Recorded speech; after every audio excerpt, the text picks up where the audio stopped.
This is not a simple problem. People suffer this for their whole life without handling it. You are whatever age you are and you still don't know how to use your thought and emotion. If you see everything just the way it is, everything has immense value.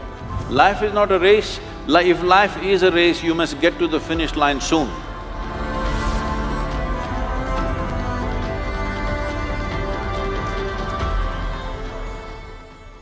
I often find myself in a situation where I'm not happy with myself. I compare my abilities, achievements, and even my appearance with that of others. And I think that's one reason for my low self-esteem. How do you think I can build up on my self-esteem and get rid of the self-hatred that I have? Well, this self-esteem, this self-confidence, all these things unfortunately have been sold a lot on the planet. Why do you need esteem? Why do you need esteem? Esteem is because you want to be little one-up on somebody else all the time.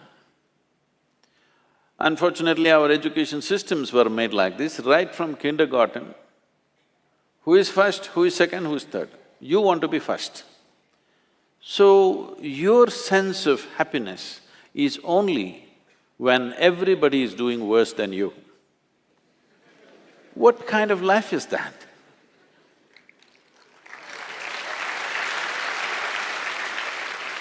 Why are we structuring our lives like this, that if everybody is doing badly, I will feel great? I think it's sickness. Hello? You think it's joy or sickness, please tell me. If all of you are doing badly, I feel great because I am number one now. No, this should go. From an early age, unfortunately, this is being imposed upon a child's mind that you have to be on top of everybody else.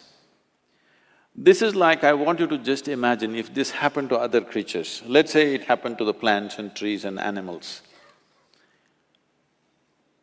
If an ant wants to become like an elephant, that is going to be a terrible ant-elephant, isn't it? Suppose a mango tree wants to become like a coconut tree.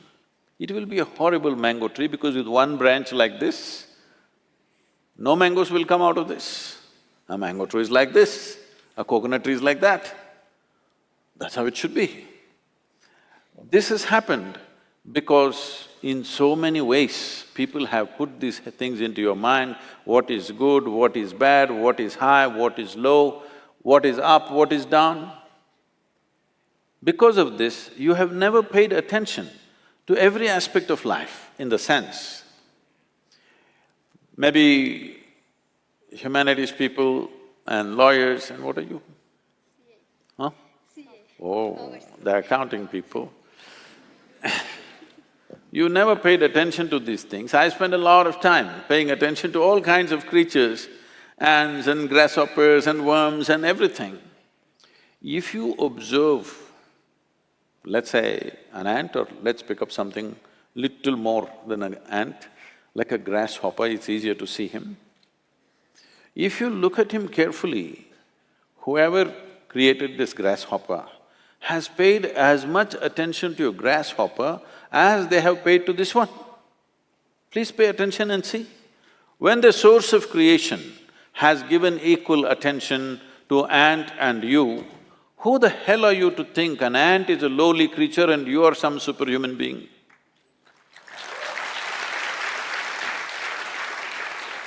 Why are you making this judgment? Creation has not made this judgment. You may think you're superior simply because you're in a blatant manner, you're walking on this planet, but that's not true. The fact of the matter is like this.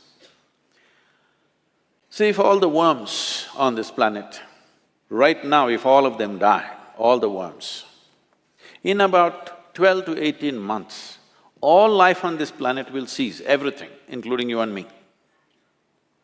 Suppose all the insects die today, in something like 2.5 to 4 years' time, all life will cease.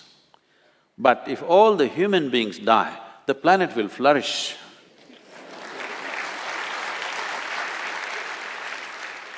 Yes, we make good manure. If human beings go away, right through this building, trees will grow, isn't it? Yes or no? Everything will flourish. So, who the hell is telling you that you are the most significant life?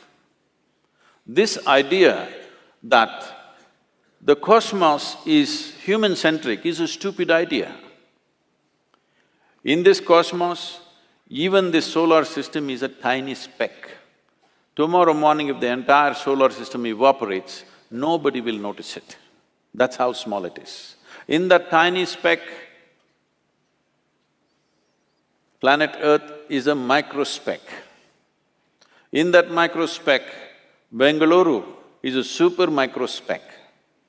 In that, you are a very big person with great self-esteem.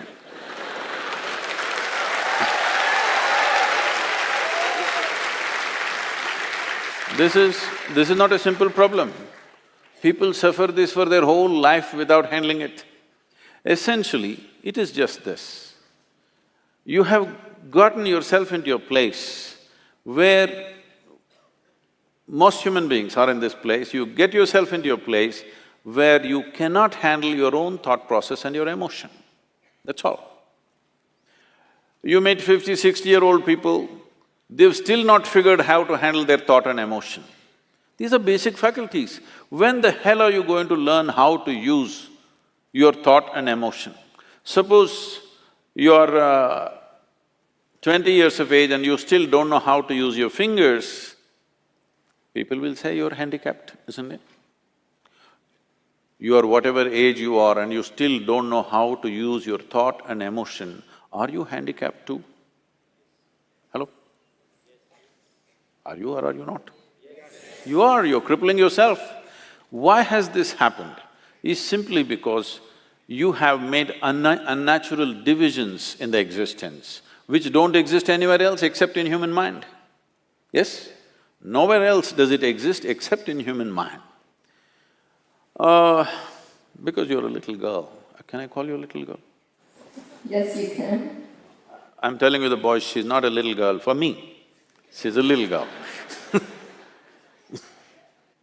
When my daughter was growing up, she grew up with me traveling all over the place. When she was 3.5 months of age, she's traveling with me alone. I'm driving all over India with her in the strapped to the seat of the car. So, she grew up like this, and every day we're in some different family. People are wonderful, but there is a problem with the adults. The moment they see a child, they want to teach the child something that's not worked in their life.